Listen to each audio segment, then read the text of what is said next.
Hi everyone, I'm Joshua Miller, and this is What's Up Joshua. This week, like the rest of the world, I was sat at 7 p.m. Eastern on Wednesday to listen to the New Heights episode featuring Taylor Swift, where she announced her new album, The Life of a Showgirl. I feel like the podcasting format really allowed for Taylor Swift's personality to shine. Having not really listened to an interview of hers since the Folklore days, it was definitely nice to get to hear her talk and be reminded of how intelligently she thinks about things. And I'll also say I feel like Jason Kelce did a fantastic job helping Taylor Swift shine. I feel like Jason did a fantastic job making sure to ask questions that guided Taylor and Travis towards the things that he knew that the audience would want to hear. And as for this album cover, I will say at first I didn't get it, but it has slowly started to grow on me. Taylor Swift said inside the interview that this picture was supposed to be an authentic representation of what it felt like to be a showgirl, not on stage, but behind the scenes. And at first I felt like this image did a bad job because it's a little too visually chaotic, but I think that that is intentional. It'd be really easy to fall victim to questions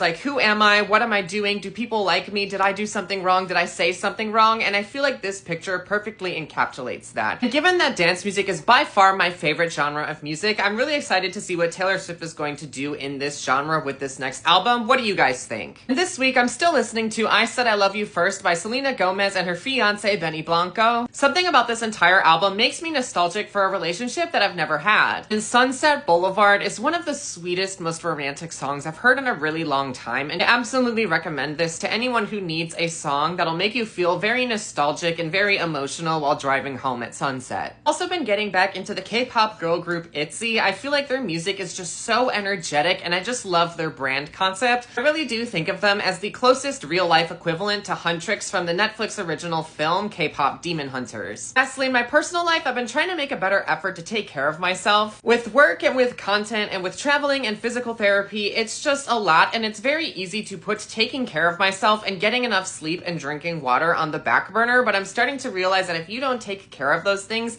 it will snowball into really, really big problems. So this week I've been trying to go to bed earlier, and I've gotten around 7.5 hours of sleep per night. It's not the 8 that I want, but it definitely is a step in the right direction. So to conclude, while I'm super passionate about working hard and constantly striving to be the best that you can be, I think that it's important to always remember that working hard also includes taking care of yourself. And I really hope that I can be better at that moving forward. And as always, you can follow me on my social media platforms here for a new episode of What's Up Joshua every single Friday. And as always, make sure to have a great weekend, and thank you so much for watching.